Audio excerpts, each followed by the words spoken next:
بسم اللہ الرحمن الرحیم. شروع اللہ کے نام سے جو بڑا مہربان اور نہایت رحم کرنے والا ہے. درود و سلام محمد و اولاد محمد پر. سندھ کلچر ڈے کے حوالے سے کراچی میں ہونے والی مختلف تقاریب بہت شاندار طریقے سے جاری رہی، لیکن کچھ ناخوشگوار واقعات کے بعد سوشل میڈیا پر افواہوں کا بازار گرم ہو گیا اور الزام در الزام اور لاسانیت کی سیاست نے پھر سر اٹھایا ہے، جو کراچی کا شاید ماضی میں بھی وتیرہ رہا ہے.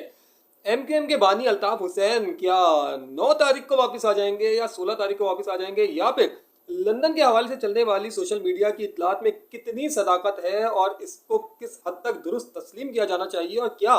یوٹیوب پر موجود وہ نام نہاد صحافی واقعی صحافت کے سواد کا بھی حق ادا کر رہے ہیں جنہوں نے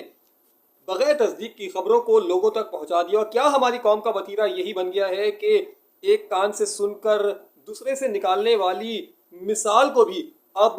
ماننے سے انکار کر دیا جاتا ہے. کیا جہالت اس حد تک رائج ہو گئی ہے کہ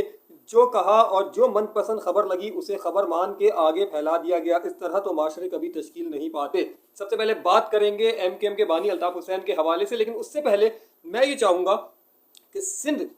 میں ہونے والے کلچر ڈے کے بعد کی جو ایک افواہیں اور جو مسلسل طور پہ تنقید برائے تنقید اور لسانیت کی سیاست چل رہی ہے، اس کے حوالے سے وہ اتھینٹک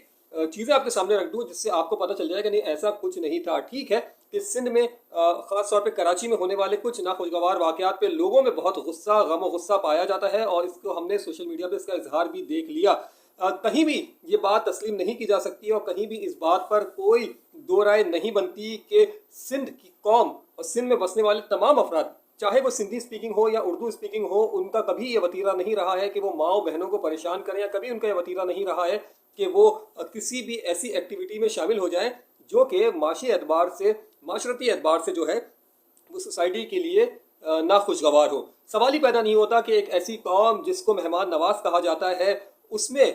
کچھ ایسے اشتعال انگیز لوگوں کی بڑی تعداد ہو. کچھ تو ہو سکتا ہے لیکن کوئی بڑی تعداد ہو جو سڑکوں پہ ماؤں بہنوں کو پریشان کرے. اگر سوشل میڈیا پہ گورنر ہاؤس اور صدر کے اعتراف کی سڑکوں پہ کچرا دکھایا جا رہا ہے تو اس میں آپ ایک قوم کو یا کچھ لوگوں کو نشانہ نہیں بنا سکتے، بلکہ یہ اوور آل ہمارا المیہ ہی ہے کہ کہیں پر بھی موب، جلسے، جلوس یا لوگوں کی بڑی تعداد ہوتی ہے تو کچرا سڑک پہ پھینکنا تو یہ اپنا وتیرہ بلکہ عین واجب ہی سمجھتے ہیں. اس کو بنیاد بنا کر آپ کسی کے کلچر ڈے کو نشانہ نہیں بنا سکتے. ہاں ضرور کچھ خواتین نے اپنی گاڑیوں کے اندر بیٹھے ہوئے ایسی ویڈیوز بنائی ہیں جس میں کچھ نوجوان جو ہیں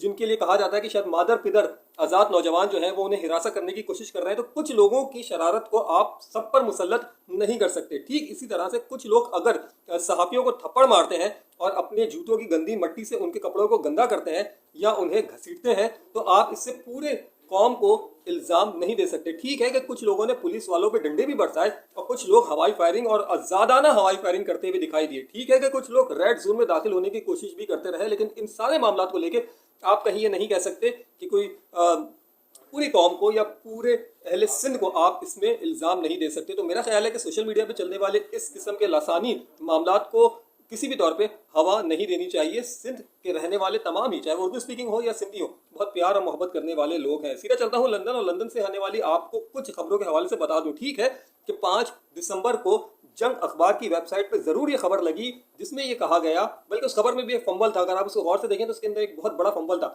ابتدائی سطروں میں، ابتدائی لائنوں میں یہ لکھا گیا کہ رابطہ کمیٹی جو ایم کیو ایم لندن کی ایک رابطہ کمیٹی ہے، اس نے یہ اناؤنس کیا کہ ایم کیو ایم کے کارکنان یعنی کہ ایم کیو ایم لندن کے حمایتی کارکنان جو ہیں وہ دنیا میں کہیں پر بھی ہو وہ پاکستان پہنچنے کے لیے تیاری کریں اور مستقبل قریب میں انہیں پاکستان آنا ہے. اور اگلی سطروں میں یہ لکھا تھا کہ پاکستان میں موجود کارکنان جو ہیں وہ بھی آئین اور قانون کے مطابق انتظار کریں کہ ان کے لیے جو ہے. اور اگلی سطروں میں یہ تحریر لکھی ہوئی تھی کہ پاکستان میں موجود جو کارکنان ہیں انہیں یہ حکم، احکام اور پیغام پہنچایا گیا ہے کہ وہ اپنے طور پہ تیار رہیں کسی بھی وقت کسی بھی مقام پر، یعنی کہ فلاں فلاں مقام پر فلاں فلاں وقت کا انتخاب ہوا، یہ لائنیں لکھی گئیں، یہ لفظوں کا انتخاب ہوا کہ یہاں پر انہیں پہنچنے کے لیے ذہنی طور پہ تیار رہیں. تو یہ والی چیزیں تو 2 اوپر کی سطروں کے اندر لکھی تھی، لیکن تیسری سطر کے اندر کیونکہ اوپر رابطہ کمیٹی کے حوالے سے کہا جا رہا تھا جنگ اخبار کی ویب سائٹ پہ کہ یہ رابطہ کمیٹی کا اسٹیٹمنٹ ہے، اور اگلی ہی تیسری لائن کے اندر یہ بتا دیا گیا کہ شاید یہ الطاف حسین صاحب کا اسٹیٹمنٹ ہے، کیونکہ انفرادی طور پہ جملے کو تبدیل کر دیا گیا کہ جیسے وہ حکم دے رہے ہیں. تو اس سے تو ایک جنگ نیوز کی اس خبر پہ فمبل سامنے آیا، لیکن اس فمبل کو بھی اگر نظر انداز کر دیا جائے تو اس کے بعد یہ ہوتا ہے کہ کراچی کی سیاست میں اچانک سے وہ چاکنگ واکنگ تو سب اپنی جگہ پر 300 سے زائد مقامات پر کراچی